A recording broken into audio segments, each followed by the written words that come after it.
Joining me on Business Today Television, India Today Group is Srinidhi Kalvapuri, who is head of Amazon Global Selling India. Thank you very much for joining with us on this chat on Business Today Television. Talking to me. To begin with, I'd like to ask you that you've set an ambitious $80 billion export target. How much of that is on track, and until now, what are the numbers looking like? Well, to take a step back, we started around a decade ago. So Amazon Global Selling started in 2015. And interesting story, when we started, we said that we're going to enable $10 billion in cumulative exports by 2025. We obviously did not have it worked out to the last dollar, but we had two convictions. One, that India has very deep export and manufacturing strengths and a lot to offer to the world. And two, that technology can really enable and transform businesses. So I think it was around 21 or 22 when we realized that, hey, we can actually do more. So we actually doubled our pledge and said that we're going to do $20 billion by 2025. And I'm very happy to report that we've actually crossed the 20 billion target before time, right? So the point is that looks like both of our convictions, turned out to be true, right? India does have a lot to offer to the world, and technology is enabling businesses. So I would say that given that, we have crossed our $20 billion before time, and, we have a strong conviction about our $80 billion by 2030 as well. Great. Srinidhi, you did mention of the fact that how you've been well within the target reach before time, in fact, before the year has ended. Do you think this number could have got better if the whole geopolitical tariff situation wouldn't have survived? See, I think I am no geopolitical expert, and tariffs are a realm of trade diplomacy. But as Amazon Global Selling, here is how we look at things, right? We look at our controllable inputs. Tariffs anyway, at any rate, is an uncontrollable. So, and there are 3 or 4 questions that we ask ourselves. One is that, is this structural or is this cyclical, right? India has very deep, export and manufacturing strengths. For instance, in the area of home textiles, in the area of health and personal care, in the area of beauty, right? And these are places where we're actually seeing a 10-year CAGR of upwards of 35%, right? Across all of these categories. 2, we have also been doing a lot of work on capability building over a period of time. And capabilities, as compound over a period of time, right? And to translate that into Amazonian language, what is also happening is that our flywheel is spinning faster and faster. So if I were to look at all of these 3 things, it still gives me a lot of confidence for our 2030 milestone.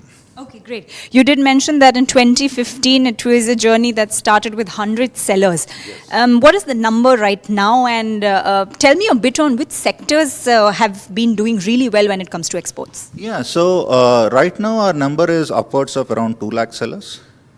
And in the last year alone, that number has grown by around 30%, right? And the categories that we are growing well on, it's actually a mix of, a lot of categories, right?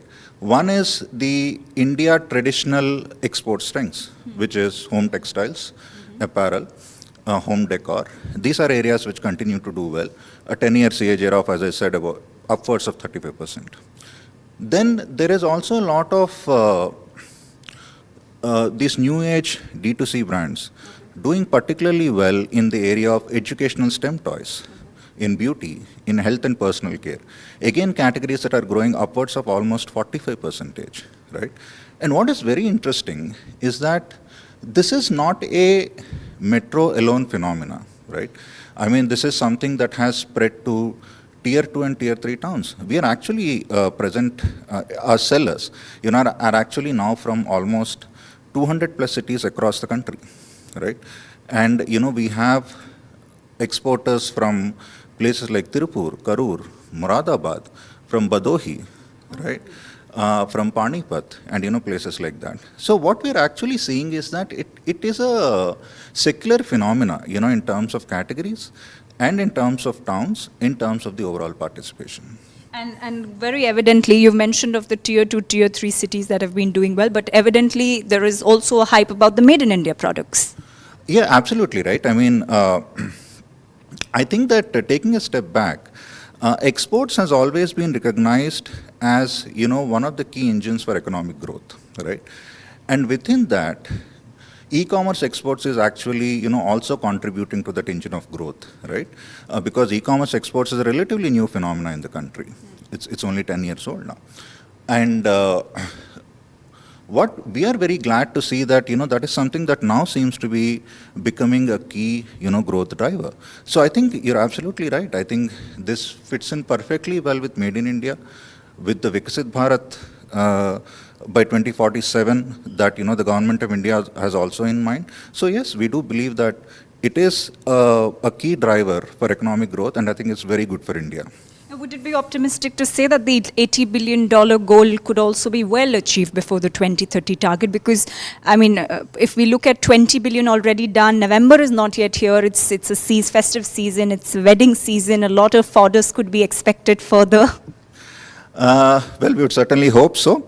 But, I also want to point out that, I think one is, of course, the numbers. But I think more than the numbers, it's about the capabilities that we are building. And, these capabilities are long-term, and they're only going to compound over a period of time. And the second part that needs to be kept in mind that the numbers aside, it's also a great India story, right? Yeah. So, you have, and, that's what sort of makes us get out of bed every morning, right? We have, just to give you an example, we have an Ayurveda product from a town called Neemach in Madhya Pradesh, Caramel Organics, right?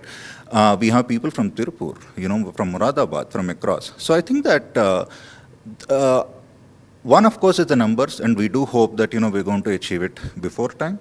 But the bigger story, perhaps, is the capability building that will compound over a period of time, and the true India story with Indian sellers actually making a name for themselves on the global stage. Okay, wonderful. Srinidhi, could you just give me some idea or insight into the point-to-point that's doing well? For example, in India, which city have you seen to kind of climb up the chart of maximum exports when it comes to e-commerce via the global selling program? And also, which country are you seeing gaining maximum out of our exports? From an internal, India point of view, I think this is spread across states, right? From the Delhi NCR region, Uttar Pradesh, Gujarat, Rajasthan, down south, Tamil Nadu, right? So this is as I said, it's a secular phenomenon across, because, our export and manufacturing trends for India have actually been, spread across the regional. And, we see secular participation across all of these regions. Coming to the countries, where we are doing well, I think US, of course, continues to be our biggest marketplace. Despite the tariffs. And followed by the EU, right? So, and of course, but I think the important thing to remember here is that, we enable sellers across 18 marketplaces on Amazon, and through them they can actually reach to almost 200 plus countries. So it's actually a worldwide phenomenon. Okay. Could you just, as a last question, I don't want to get into details of tariffs and everything because you've spoken well enough about the fact that how exports have been consistent, but how well are you working with the Indian government in terms of policy, regulatory backing up, and to kind of push the Made in India goal, because Atmanirbhar Bharat is something that the government has been banking on and for years, like you mentioned. Yeah. So I think the government is, as you rightly point out, the government is, pretty much focused, on exports. And as I said, particularly on e-commerce exports, right? For the first time in 2023, e-commerce was recognized as a separate category of exports in the foreign trade policy, right? And we believe that's a great start. There are a lot of government organizations that we work with, be it DGFT, be it FIO, to actually work on a ground level, to spread the word on e-commerce exports. There are a lot of regulatory compliance and payment related ease and reforms that are being brought in. For instance, RBI very recently, eased the EDPMS regulations, right, which will actually make things a lot more easier for, our e-commerce exporters. And also very interestingly and very encouragingly, state governments today are actually coming up with their own, export promotion policies, right? Case in point being Rajasthan and UP, which have actually come out, pretty recently, right? And within these export promotion policies, e-commerce exports is included, as a separate header, right? So yes, I think that the capability building, while we do technology enablement as Amazon, I think there's a lot of government focus, and the government is also working on, ensuring that there's a lot of capability building. Okay, thank you very much, Srinidhi, for speaking with us on Business Today. Thank you so much.